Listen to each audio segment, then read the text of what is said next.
Can you hear that, guys? Yeah. Get ready. Background, you've got the He-Man instrumental. I'm playing it off YouTube. I don't have the rights to it at all. I'm turning it off now to avoid issues with all of the 10 people who will watch this probably. It's NinjaDomoEsq. Here I am. This is pretty exciting. I'm really into this. Found the Loyal Subjects Masters of the Universe vinyl blind box line, and I have already opened it, but I mean, this packaging to start with is just absolutely on point. I love the style of it. I mean, they capture kind of like what you can expect in terms of like the figures, as well as you know, it's kind of like it still has that like retro kind of fun feel. I don't know. I mean, I think it's cute. It's you know, it's also colorful and it's inviting. Kind of makes me wonder like, oh, cool, what's gonna be in here? What's it gonna look like? You know, that sort of thing. So there you go. There's the box, and here are the characters you can get. Man-at-Arms, possibility of 2 of 16. He-Man, main character. Stratos, Man-E-Faces. You also have rare chase figures, such as Faker He-Man, which is kind of like, he's the rarest one. Evil Lyn, Tila, I think I'm pronouncing that right. Then you've got Skeletor. Beastman looks pretty awesome. Triclops and Trapjaw. They all come with accessories of some sort. There's the top of the box. Here is the wrapping for the box. So we've got this,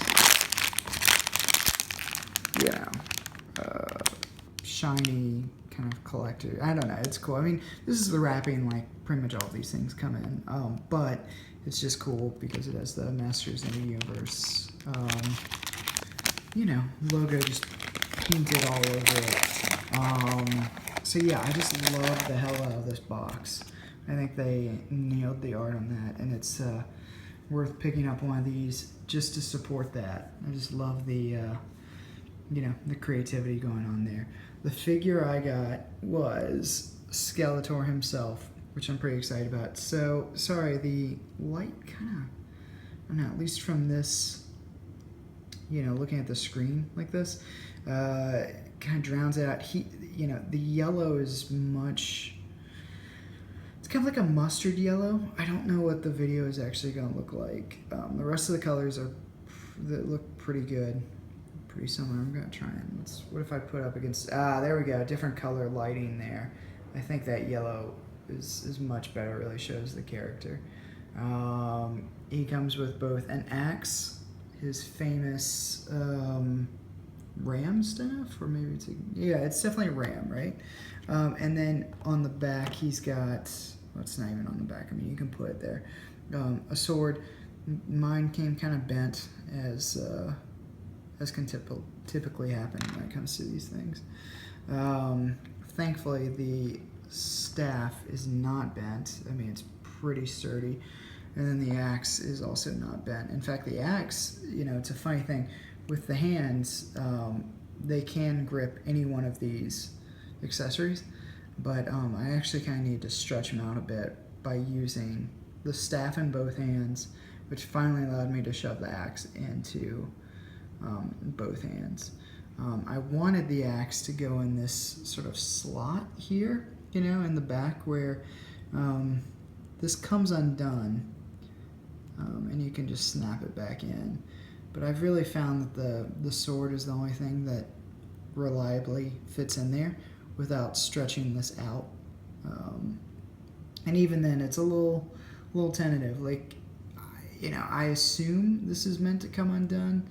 When I was trying to stretch the axe in there, it popped open, and for a minute I thought I'd ripped it and I'd have to like glue it back on, but thankfully not. The hood moves. I don't know. I think you could probably pop the head off because it looks like his mouth is, you know, can move a little bit. You've got the dark black eyes.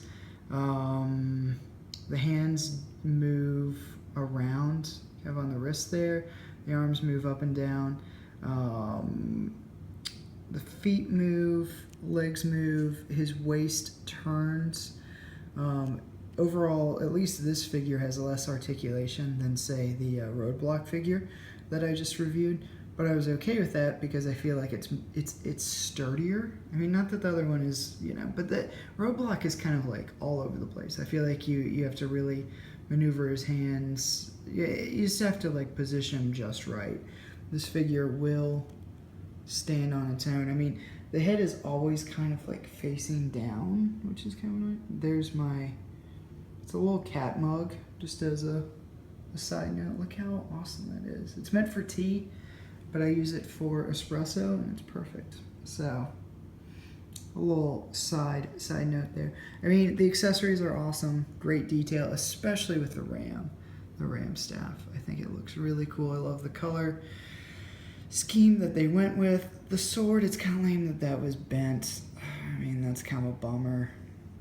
I mean, these things are crammed in the box unless you put them in a shell. I don't know how you're going to fix that. I don't know how you're going to replace that. Switching over here, you also get a card. I kind of liked it better when you get the sticker, to be honest, when it was like a sticker on top of the card. Another thing, I don't know if people really care about this.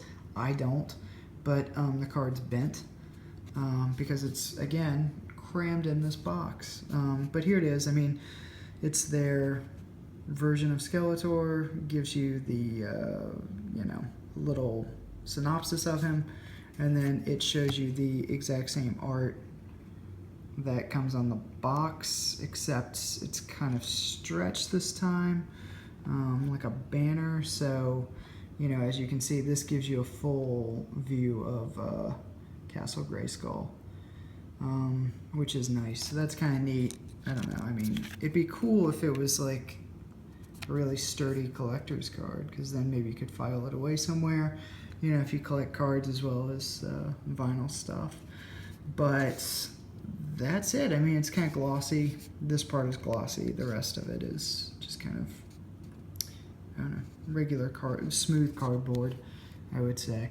I mean, yeah, I think Loyal Subjects nailed this.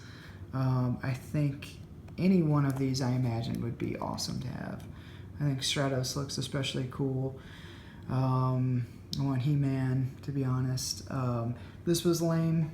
The only place I found it was at Hot Topic. None of the boxes seem damaged other than this, but be forewarned, while the figure itself comes in this, the accessories comes in a clear plastic.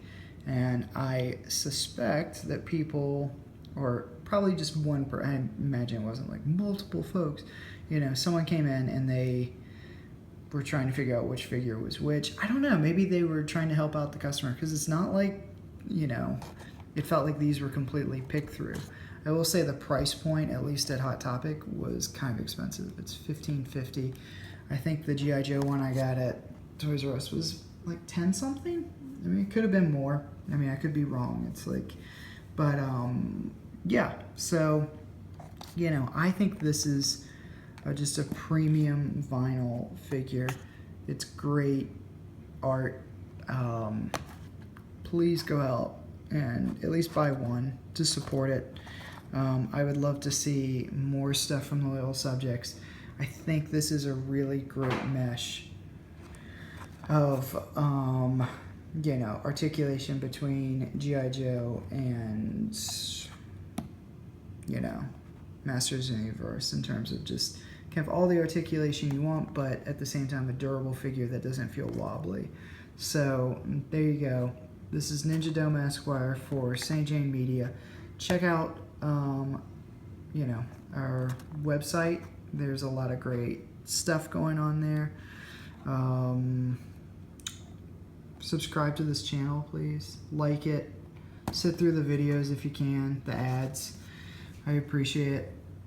You know, I think I'm up to like, I think I'm worth like 12 cents right now, is what YouTube is valuing me at. So I couldn't do it without you guys, literally. Thank you so much, guys. Got more videos coming. Appreciate it. Bye.